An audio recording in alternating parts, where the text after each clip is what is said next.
नमस्कार, मैं हूं मृत्युंजय कुमार झा।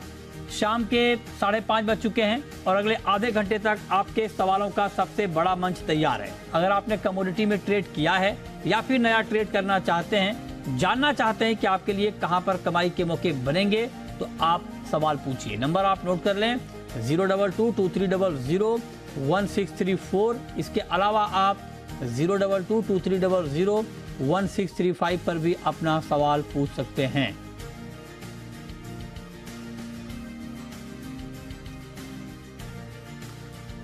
और सबसे पहले बात करेंगे चांदी की, और चांदी में गिरावट बढ़ गई है। इस वक्त एमसीएक्स पर चांदी का भाव 1000 रुपए से ज्यादा की गिरावट के साथ ट्रेड कर रहा है। 75,700 के नीचे है एमसीएक्स पर चांदी, और ग्लोबल मार्केट में भी करीब करीब 0.25% की गिरावट आ गई है। तो अब सवाल यह है कि क्या चांदी की ये गिरावट बढ़ सकती है, गहरा सकती है, और आपको करना क्या चाहिए, ये हम सबसे पहले जानेंगे। और इस पर बात करने के लिए हमारे साथ मेहमानों का एक खास पैनल है। प्रथमेश माल्या हैं एंजल वन के, अजय केडिया हैं केडिया कमोडिटी के, गजेंद्र पारक हैं ग्वार पर बात करने के लिए, और रुपेश गोयल हैं ग्वार पर डिटेल जानकारी देने के लिए। आप सभी का बहुत स्वागत है।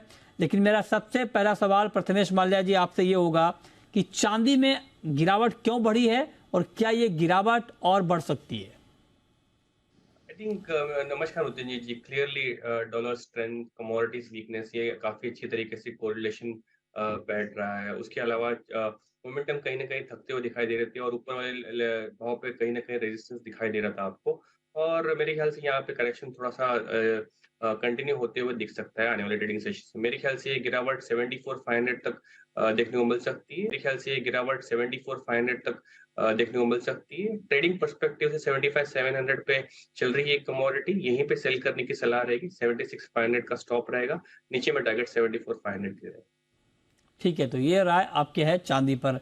आपका व्यू अजय जी, अगर इस वक्त 75,700 के आसपास चांदी में ट्रेड करना हो तो आपके हिसाब से क्या ट्रेड लेना चाहिए? नमस्कार। देखिए, जैसे हमने पहले भी कहा था कि जो बड़े इवेंट्स थे वो मार्केट में पूरे डिस्काउंट हो चुके हैं, और कल हमने इन्फ्लेशन का नंबर देखा, आज हम जो पीपीआई के नंबर देख रहे हैं जिसमें डॉलर में मुझे लगता है कि स्ट्रेंथ वापस लौटती हुई दिखाई देगी। डिस्पाइट सारे नेगेटिव असर के बावजूद डॉलर इंडेक्स 101.50 के करीब ही ट्रेड कर रहा है, और कल जो की लेवल था वो तोड़ता हुआ दिखाई दिया। आज भी $25 के नीचे ट्रेड कर रहा है, जिसको देखते हुए मुझे लगता है कि करंट भाव से या 75,800 के रेंज में भी मिलता है तो बेच के चलिए। इमीडिएट टारगेट 75,200 का रहेगा, बट ओवरऑल अगला हफ्ता भी मुझे लगता है प्राइसेस दबाव में रहेगा, तो 75,200 के टारगेट के लिए बेचा जा सकता है। तो ये राय आपकी हो गई चांदी पर, इस पर आप नजर रखिए। लेकिन चांदी में जो गिरावट है, क्योंकि चांदी एक इंडस्ट्रियल कमोडिटी भी है, लिहाजा बेस मेटल में जो गिरावट है उसका इम्पैक्ट चांदी पर, चांदी में गिरावट का इम्पैक्ट मेटल पे, तो आपस में ये मिला जुला पूरा मामला है। मेटल में भी कमजोरी का रुख है। माल्या जी, आज जिस तरह से ओवरऑल मेटल का मार्केट भी दबाव में दिख रहा है, ऐसे में आपको लगता है कि मेटल में ट्रेड लेना चाहिए? अगर हाँ तो किस काउंटर में और किस तरह का ट्रेड?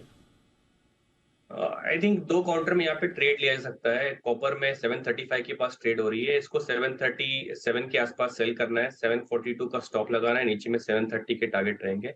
सिमिलरली एल्यूमिनियम 206 के आसपास चल रहा है, 207.5 के आसपास सेल करने की सलाह रहेगी, 209 का स्टॉप रहेगा, और नीचे में 203 और 201 के टारगेट रहेंगे। ओके, ठीक है। तो ये राय आपकी हो गई एल्युमिनियम पे। आप कह रहे हैं कि इस तरह का ट्रेड आप ले सकते हैं। आपका व्यू केडिया जी, आज के लिए मेटल में आपकी टॉपिक क्या है? बीच में लग रहा था कि जैसे बेस मेटल कुछ सपोर्ट ले सकता है, बट चाइना से हमने देखे कि इंपोर्ट्स के नंबर्स काफी खराब है, और साथ में डेटा भी हम देख रहे हैं चाइना से कोई ज्यादा सपोर्टिव नहीं आ रहा, डॉलर में स्ट्रेंथ लौट रही है। तो सबसे पहले है कॉपर में मुझे लगता है कि 738 740 के जोन में बेच के चलिए। इमीडिएट टारगेट 730 का है, बट दबाव रहेगा। वहीं एल्यूमिनियम में भी हमने देखा है कि बार बार प्राइसेस जंप जरूर करता है, बट सस्टेन नहीं कर पा रहा है, तो एल्यूमिनियम में बिकॉली करके चलना चाहिए। 209 से लेकर 207 तक के टारगेट, एंड लास्ट आएगा जिंक के अंदर मल्टीपल ऑफ टाइम हमने देखा 240 के ऊपर प्राइसेस बिल्कुल होल्ड नहीं कर पा रहा है, तो जिंक के अंदर भी बिकॉली करके चलिए। करीबन 240 के स्टॉप लॉस से 230 का टारगेट रहेगा, करंट मार्केट से बेचा जा सकता है। ठीक है, ओके। तो ये है राय आपकी मेटल के ऊपर। आगे बढ़ते हैं, अब बात करते हैं ग्वार की। ग्वार की बात इसलिए क्योंकि ग्वार में आज देखिए एक बार फिर से गिरावट बढ़ती हुई दिख रही है, और NCDX पर ग्वारसीड और ग्वारगम के दाम गिरे हैं। 1.5% की गिरावट करीब करीब ग्वारसीड में हमने देखी है और ग्वारगम के दाम भी यहाँ पर नीचे आए हैं। गिरावट ग्वारगम में भी बढ़ती हुई दिखी है। तो अब सवाल ये है कि आखिर ग्वार की तेजी टिकती क्यों नहीं है। करीब करीब 2% ग्वारगम का जून का वायदा नीचे है। सवाल ये है कि जब तेजी की बात हो रही है, सारे एक्सपर्ट कहते हैं कि हाँ फंडामेंटली ग्वार का मार्केट मजबूत है, तो आखिर ग्वार की तेजी टिकती क्यों नहीं। 4 बड़े सवाल हम ग्वार पर पूछने की कोशिश कर रहे हैं कि आखिर ग्वार की तेजी टिकती क्यों नहीं है। और जब अल नीनो की बात हो रही है, अल नीनो की चर्चा होती है, आमतौर पे अल नीनो की जब भी बात होती थी पहले ग्वार में एक बड़ी तेजी का माहौल बनता था, लेकिन इस बार ऐसा नहीं हो पा रहा है। ऐसा क्यों, ये हम जानने की कोशिश करेंगे। तीसरी बड़ी बात ये कि हर तेजी के तुरंत बाद बिकवाली आती है, मतलब तेजी बहुत लंबे वक्त तक टिक नहीं पाती है, हर तेजी के बाद तुरंत बिकवाली क्यों आती है। और चौथा बड़ा सवाल ग्वार को लेकर यह है कि ग्वार के वास्तविक फंडामेंटल, एक्चुअल फंडामेंटल आखिर हैं क्या। तो हमारे साथ इस पर बात करने के लिए गजेंद्र पारक है, राजहंस गम इंडस्ट्रीज के, और रुपेश गोयल साहब हैं, ग्वार ट्रेडर हैं। आप दोनों का बहुत स्वागत है। गजेंद्र जी, मेरा पहला सवाल, जो आज हमने 4 सवाल ग्वार के ऊपर हमने उठाए हैं कि आखिर ग्वार की तेजी टिकती क्यों नहीं है। सर, पहला सवाल मेरा आपसे यही कि ग्वार की तेजी आखिर टिकती क्यों नहीं है। नमस्कार मृत्युंजय जी। देखिए, ग्वार की तेजी अभी जो नहीं टिक रही है उसका मुख्य कारण तो जो एनसीडेक्स में कमजोर वॉल्यूम्स हैं, उसके तहत क्या होता है कि ये जब मार्केट एक सर्टेन रेंज में है और जैसे ही मार्केट बढ़ता है तो तुरंत प्रॉफिट बुकिंग आ जाती है, उस वजह से ये तेजी टिक रही है। और दूसरा, इसके साथ साथ फंडामेंटल्स में भी यही सेम सिचुएशन चल रही है। जब ग्वार के प्राइसेस जब कम होते हैं तो ग्वार की सप्लाई रुक जाती है, तो प्राइसेस बढ़ जाते हैं, और जैसे ही प्राइसेस बढ़ते हैं फिर ग्वार की सप्लाई आ जाती है। तभी एक, जब तक अल नीनो की खबरें और ये सब मानसून की जब प्रॉपर खबरें नहीं आती तब तक एक सीमित दायरे में रहता हुआ लग रहा है। अच्छा रुपेश जी, आप जरा बताइए, इसी सवाल का जवाब अगर मैं आपसे पूछूं कि ग्वार की तेजी टिकती क्यों नहीं, तो आप क्या जवाब देंगे। ग्वार सीड की जो डिमांड थी वो जो एक्सपेक्टेड थी उस हिसाब से डिमांड जो है वो जनरेट नहीं हुई। एक सामान्य डिमांड जो 2-3 साल से जो रेगुलर चल रही थी वही आई, जबकि ये मान के चल रहे थे कि इस बार डिमांड में 10-15-20% का जो इजाफा होगा वो नहीं हुआ।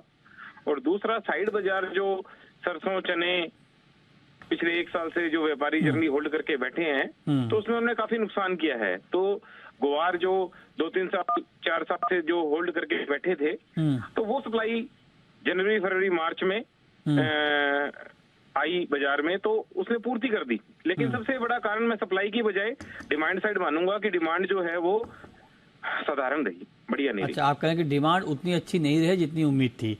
और इस सवाल का जवाब आपके पास क्या है अजय जी, कि ग्वार की तेजी ठीक क्यों नहीं पा रही है, आपका जवाब क्या है इस पर। देखिए, ग्वार के फंडामेंटल तो काफी मजबूत है, लेकिन बीच बीच में हम देख रहे हैं जैसे यूएस में रिसेशन काफी है, और हम जानते हैं यूएस यूरोप काफी बड़ा मार्केट है। एक्सपोर्ट के अगर फिगर्स भी देखेंगे पिछले 5 महीने में कोई एक्स्ट्राऑर्डिनरी बढ़ा भी नहीं है तो घटा भी नहीं है। तो जैसे आप बोल रहे कि भाव में जंप आता है, मैं बार बार मैं कहता भी हूँ कि 5500 के नीचे नहीं और 5850 के ऊपर नहीं। जैसे ही 5850 या 59 तक आती है तो अराइवल प्रेशर बढ़ना चालू हो जाता है, 5500 के करीब आती है तो वैल्यू बाइंग वापस लौटती है। तो एक तो स्ट्रेंथ नहीं आ रहा मार्केट में, वॉल्यूम पार्टिसिपेशन नहीं है। आप ओपन इंटरेस्ट देखेंगे पिछले सालों के मुकाबले तो काफी लीस्ट है।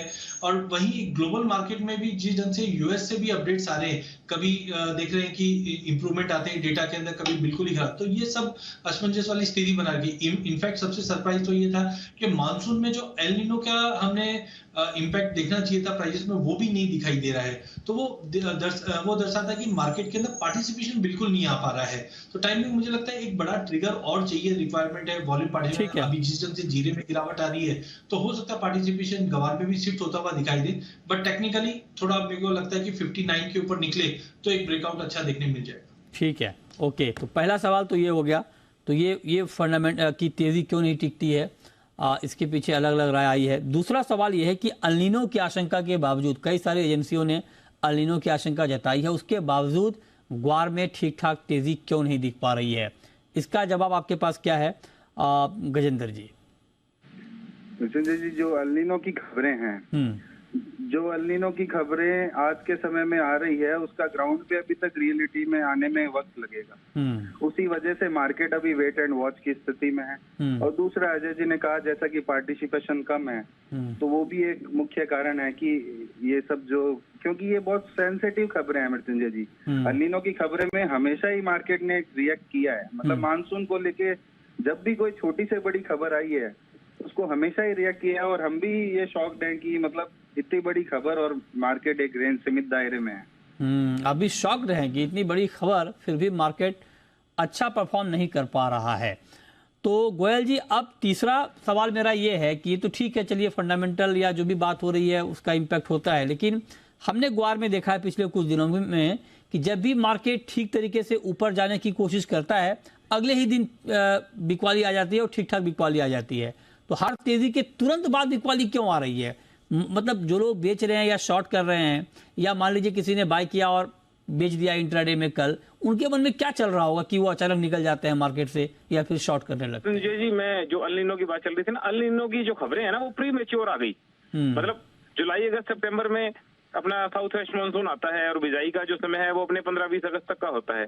और हम जनवरी फरवरी से ही अल नीनो की चर्चाएं इस बार मीडिया के थ्रू ज्यादा जो है एक्टिव हुई। तो अभी अल नीनो और मानसून के समय में बहुत पड़ा है। अभी तो नरमा कपास की बिजाई हो रही है जो 30 जून तक 25 जून तक होती है। ग्वार की बिजाई तो जुलाई अगस्त 20 अगस्त तक होती है। तो अभी इसलिए अल नीनो के को जो प्रभाव है वो हमें जुलाई में देखने को मिलेगा, ना कि पहले मिले। फरवरी मार्च अप्रैल में अल नीनो की खबरों का कोई औचित्य नहीं है। क्योंकि कोई भी आदमी अगर कोई पोजीशन लेगा तो वो उस समय लेगा ना जब अल नीनो का प्रभाव आना है। अभी it is not a right time to market sentiment पर भी तो चलता है सर, सेंटीमेंट पर तो मार्केट चलता है, लेकिन सर 4-5 महीने पहले नहीं चलता। भाई हम फरवरी मार्च से ही अगर अल नीनो की बातें करनी स्टार्ट कर दें तो बिजाई हो अगस्त में, तो इतनी बड़ी पोजीशन कोई भी अगर एक बड़ा आदमी जिसको अगर एक बड़ी पोजीशन लेनी है तो वो 4-5 महीने के लिए नहीं लेता, तो शॉर्ट पीरियड महीने 2 महीने के लिए ले सकता है। तो ये जून ऑनवर्ड्स आपको अल नीनो का प्रभाव दिखना स्टार्ट हो जाएगा मार्केट पे। तो तेजी आएगी। बात सेलिंग की जो आप कहते हैं कि बढ़ने के बाद सेलिंग क्यों स्टार्ट हो जाती है, इसका सही कारण यही है सर कि 2024 का जो चुनाव है उस वजह से सरकार ने काफी एग्री पे सख्तियां कर रखी हैं। हेजिंग के टूल्स अवेलेबल नहीं हैं। चना, सरसों और खाने पीने की जो और आइटम्स हैं उनमें आम ट्रेडर्स काफी दिनों से फंसे हुए हैं और उनको काफी लॉस हुआ है। और ऐसे ही ग्वार में जो अक्टूबर ऑनवर्ड जो लोग तेजी में थे और अचानक तेजी आई भी थी वो सस्टेन नहीं रह पाई। इंटरेस्ट कॉस्ट 3% बढ़ गई है साल की। तो आप मतलब कॉस्ट जो है एग्री को क्या जीरा एग्री में नहीं आता है क्या, जो बात आप कर रहे हैं? आता है, लेकिन जीरा एक बड़ी छोटी कमोडिटी है। घर के खर्च पर इतना फर्क नहीं पड़ता सरकार को या आम आदमी को। ग्वार में कौन सा फर्क पड़ता है? नहीं, ग्वार पे फर्क नहीं पड़ता, लेकिन ग्वार हर आदमी के पास है। जीरा 5-6 डिस्ट्रिक्ट की क्रॉप है सर। अरे वो ठीक है, तो मतलब ये तर्क आपका ठीक नहीं है ना कि मतलब अगर ग्वार तो कैश क्रॉप है, ग्वार की तेजी मंदी से कंज्यूमर पे कोई फर्क नहीं पड़ता है। जीरे में थोड़ा बहुत पड़ता भी है, जीरा तो थोड़ा पड़ता भी है, ग्वार में तो बिल्कुल नहीं पड़ता। जीरा अमीर आदमियों की कमोडिटी है और ग्वार हर घर में मिलता है। ग्वार अमीर आदमी की कमोडिटी तो अभी क्यों, क्या बात कर रहे हैं आप रुपेश जी? आप बोलने में इतना बहक ना जाए कि अब ट्रैक से नीचे उतर जाए। ग्वार अमीर आदमी कमोडिटी कैसे? नहीं, जीरा सिर्फ अमीर आदमी खाता है देश में, ये बताइए। नहीं, अमीर आदमी नहीं, मैं ट्रेड की बात कर रहा हूँ सर। 40-45 रुपए का वो तो अभी हो गया ना सर, अभी अमीर आदमी का ट्रेड तो अभी हो गया। यही जीरा 15-20 हजार भी तो हुआ करता था ना, तभी हुआ करता था सर। तो जीरे की जो क्रॉप है वो कम है और आम आदमी की पोजीशन नहीं है तो तेज हो रहा है। नहीं, लेकिन ग्वार की सप्लाई में आज के दिन कोई ऐसी विशेष बात नहीं लगती। ये बात बोलिए ना सर, ये अलग मुद्दा है। आप कह रहे हैं ग्वार की सप्लाई में, आपने मेरे को पूछा कि जीरा एग्री में नहीं आता क्या, तो मैंने आपको यही जवाब दिया ना। नहीं, आपने क्या तर्क दिया? आपने कहा कि सरकार की नजर है एग्री मार्केट के ऊपर, और आप कह रहे हैं कि जीरा की जो नजर है वो तेल पे है, सरकार की नजर दाल पे है। अब आप ठीक से बोल रहे हैं, पहले आपने बोला ओवरऑल एग्री पे है, इसलिए कि जीरे की तेजी से मीडिया को, आम आदमी को या सरकार को कोई बहुत ज्यादा फर्क नहीं पड़ता। तो ग्वार की तेजी से कौन सा फर्क पड़ता है, मैं ये पूछना चाह रहा हूँ। ग्वार की तेजी से फर्क नहीं पड़ता, लेकिन ग्वार की तेजी को जीरे की तेजी से जोड़ के नहीं देख सकते। तभी तो वही तो मैं बोल रहा हूँ, ये आपने जोड़ा ये आपने जोड़ा। आप कह रहे हैं कि जीरे की तेजी से फर्क नहीं पड़ता, जीरे की तेजी से फर्क नहीं पड़ता, तो ग्वार की तेजी से कौन सा फर्क पड़ता है? ग्वार की तेजी से सरकार को फर्क नहीं पड़ता, तो लेकिन ग्वार की तेजी को लाने के लिए डोमेस्टिक कारण उत्तरदायी वो नहीं अलग है। बात है सर, वो दूसरी बात है। जो बात आप कह रहे हैं कि भाई सप्लाई की दिक्कत नहीं है, डिमांड नहीं सप्लाई है, की दिक्कत नहीं ये है। सारी बात ठीक है, उसके दम पे ग्वार नहीं बढ़ पा रहा है। जिले मैंने में आपको- सप्लाई कम है, जिले में मैंने- डिमांड अच्छी है तो मैंने जीरा बढ़ रहा है, ये लॉजिक यहाँ तक ठीक है। लेकिन अगर सरकार की नजर की वजह से तो अब फिर वो मामला दूसरा हो जाता सरकार है। की नजर की वजह से दालों चलिए, पे या ठीक है। तेलन पे सरकार की नजर की वजह से ठीक है, उनमें तेजी नहीं बन पा रही, जबकि हाँ। जीरा लगातार तेज हो रहा है। ओके।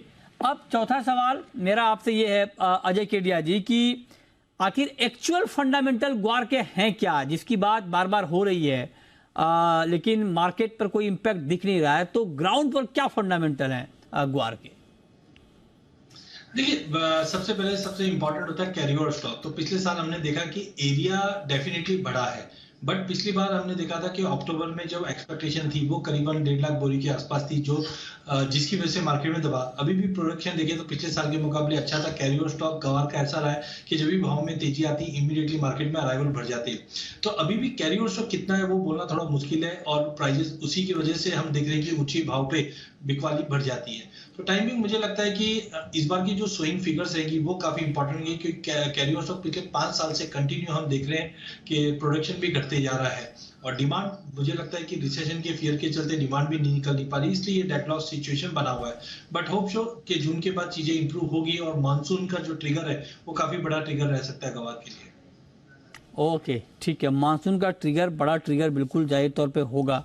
चलिए, तो ये 4 बड़े सवाल हैं कि आखिर ग्वार का मार्केट ठीक से परफॉर्म कर क्यों नहीं पा रहा है। बहुत शुक्रिया गजेंद्र पारक जी आपका, रुपेश गोयल जी आपका, आप हमारे साथ जुड़ने के लिए और ग्वार पर बात करने के लिए। चलिए चर्चा को आगे बढ़ाते हैं। गोल्ड में अब रिकवरी आई है, डेज हाई के आसपास गोल्ड का मार्केट ट्रेड कर रहा है। तो माल्या जी, क्या गोल्ड की ये तेजी आज शाम के लिए बढ़ सकती है सर? नहीं, मेरे ख्याल से यहाँ पे गोल्ड में वीकनेस जारी रहेगी। 61,260 के आसपास मिले अगर शाम की सत्र में, तो वहीं पे बेचना चाहिए। 61,500 का स्टॉप रखना चाहिए। नीचे में टारगेट 60,750 के लिए रखना। ओके, ठीक है, इस पे आप नज़र रखिए गोल्ड में। और अब आते हैं क्रूड पे। क्रूड में तेज़ी बढ़ी थी लेकिन अब तेज़ी कम हो गई है। एक बार फिर से मार्केट 6,000 के नीचे आ गया है। 6,000 क्या, 6,050 के भी 5,950 के भी नीचे आ गया है। तो क्रूड में क्या चल रहा है अजय जी, कोई ट्रेड बन रहा है इस वक्त? देखिए, क्रूड में हमने देखा कि $70 के सपोर्ट से ब्रेंट क्रूड काफी अच्छे से रिवर किया है, बट अभी भी डिमांड कंसर्न कुछ बनी हुई है, इसलिए बार बार में प्राइसेस $76-77 के करीब आके रिवर नहीं कर पा रहा है। बट टाइमिंग मुझे लगता है कि कल इन्वेंट्री का जो इम्पैक्ट था वो प्राइसेस ऑलरेडी डिस्काउंट कर गया है। तो आज के लिए मुझे लगता है वापस बाउंस देखने मिल सकता है। तो 59.50 पे बाई कीजिए, 5800 का स्टॉप लॉस रखिए, 6150 का टारगेट हम लेके चल सकते हैं कच्चे तेल में। ठीक है, ओके, इस पे आप नज़र रखें। और अब हम शुरू करते हैं सवाल और जवाब। पहला सवाल, इस वक्त हमारे साथ अशोक जुड़े हैं गंगानगर से। पूछिए अशोक। सर नमस्कार जी। नमस्कार, पूछिए। सर मेरा सवाल है, ये सरसों पे 105 रुपए हो सकता है या 90 रुपए हो सकता है मस्कट का तेल? आपको कौन सा रेट चाहिए ये बताइए। ये सरसों का चाहिए जी, मस्कट। नहीं, रेट क्या चाहिए? 105 चाहिए, 90 चाहिए? हाँ 90 चाहिए या 105 जी। इतना कम क्यों चाहिए सर? ये काम चाहिए थे हमको, ये इतना तेज है तो महंगा है, हम सस्ता लेंगे तो बाद में बेच देंगे जी। अच्छा, ओ, सस्ता खरीद के महंगा बेचेंगे, अच्छा। बताइए अजय जी, स्मार्ट इन्वेस्टर हैं ये, सस्ता खरीद के महंगा बेचना चाहते हैं। देखिए, मार्केट का असूल वही है, सस्ते में लेकर महंगे में बेचो, लेकिन यही इंपॉर्टेंट है सस्ता कहाँ है, सस्ता कौन से भाव में हम ले सकते हैं वो इम्पोर्टेंट है। तो मस्टर्ड में हमने देखा क्रॉप साइज काफी अच्छी थी, जिसकी वजह से प्राइसेस में कंटिन्यू दबाव देखा था। टाइमिंग मुझे लगता है जो गवर्नमेंट की पॉलिसीज है, जिस ढंग से हमने इंपोर्ट्स के अंदर भी एक रियायत होते हुए देखी है, ये प्राइसेस पर कंटिन्यू दबाव रखेगा। नो डाउट 2 दिन पहले हमने रशिया यूक्रेन ब्लैक सी एग्रीमेंट को फेल होते हुए देखा था, जिसकी वजह से प्राइसेस थोड़ा बहुत सपोर्ट है। बट आई थिंक के मस्टर्ड की अगर बात करें तो मुझे लगता है थोड़ी और गिरावट रह सकती है। जो 5,000 से 5100 उसी के असर हम ऑयल में भी आते हुए देखेंगे, तो टेम्परेरी थोड़ा बहुत फॉल है, बट एक्स्ट्राऑर्डिनरी बड़ा फॉल नहीं रहेगा। जून के बियॉन्ड हम देखेंगे कि एल नीनो का इंपैक्ट भी प्रोडक्शन पे, ग्लोबल मार्केट पे पड़ेगा। तो ज्यादा बड़ी गिरावट नहीं देख रहे हैं। मुझे लगता है कि जून तक भी जो गिरावट मिलती है वहां से इनको जमा करना चालू कर देना चाहिए। ठीक है, अगला सवाल है आशुतोष का। पूछिए आशुतोष। सर मेरे को गोल्ड फिजिकल में बाय करना है, तो अभी कर लूं या थोड़ा रुक के करूं? क्या फिजिकल में क्या गोल्ड खरीदना चाहते हैं? Yes sir. अच्छा, मल्ला जी, फिजिकल में अभी गोल्ड लेना चाहिए क्या?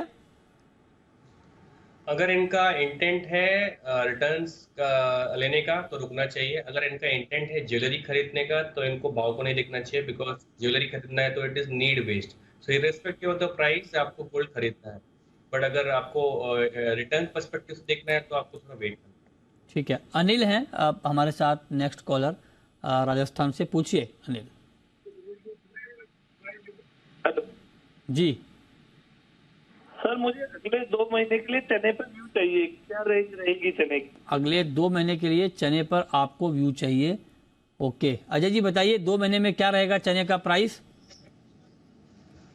देखिए चने में हमने देखा फंडामेंटल तो काफी ठीक थे, लेकिन प्राइसेस बिल्कुल सस्टेन नहीं कर पा रहे हैं। नो डाउट अभी हम ज्यादा करके बारिश में देखते हैं कि चने की डिमांड कंटिन्यू बढ़ जाती है, क्योंकि फिजिकल डिमांड इंप्रूव होती है डोमेस्टिक में, तो उसका एक सपोर्ट जरूर मिलेगा। बट एक्स्ट्राऑर्डिनरी मुझे नहीं लगता कि कोई बड़ी तेजी बनती है। अगर हम भाव की बात करें तो मुझे लगता है 5,000-5,050 तक का एक बार लेवल दिखा सकता है। रिकवरी तो काफी शानदार आई है, बट अभी भी गवर्नमेंट जो एक्शंस है उसकी वजह से कोई खुलकर हम तेजी नहीं देख पाएंगे। तो 5,000 से 5,050 तक का लेवल हम चने में आते हुए देख सकते हैं। अच्छा ठीक है, इस पर आप नज़र रखिए। कैलाश मोदी इस वक्त हमारे साथ जुड़े हैं सदुलपुर से। पूछिए कैलाश जी। नमस्कार सर। नमस्कार, पूछिए। सर एल्युमिनियम और लेड का ट्रेंड बताएं। एल्युमिनियम और लेड का ट्रेंड, अच्छा माल्या जी बताइए ट्रेंड क्या है? नीचे जाने की उम्मीद कर सकते हैं एल्यूमिनियम 203 और 201 के लिए, और ऊपर वाला जो दायरा है 210 का रहेगा, तो आप उछाल में बेचने की सलाह रहेगी। और लेड में फिलहाल ऐसे कुछ खास ट्रेड नहीं है, बट वीकनेस का ही ध्यान है सारे काउंटर पे, स्पेसिफिकली बेस मेटल में 185 के आसपास ट्रेड पॉसिबल है, 182 नीचे की तरफ में, ऊपर वाला भाव 188। ओके, अभिषेक हैं हमारे साथ, कानपुर से जुड़े हैं। पूछिए अभिषेक। नमस्ते सर। नमस्ते, पूछिए। सर हमें दोनों मेहमानों से पूछना है, क्या चांदी ये साल $6,500 और एमसीएक्स में $58,000-$60,000 आ सकता है?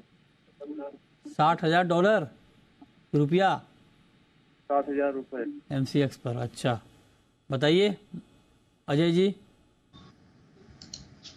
एमसीएक्स में 60,000 रुपया चांदी मुझे नहीं लगता है कि इतना डाउनफॉल दिखे, बिकॉज इंटरनेशनल में काफी स्ट्रांग बना हुआ है।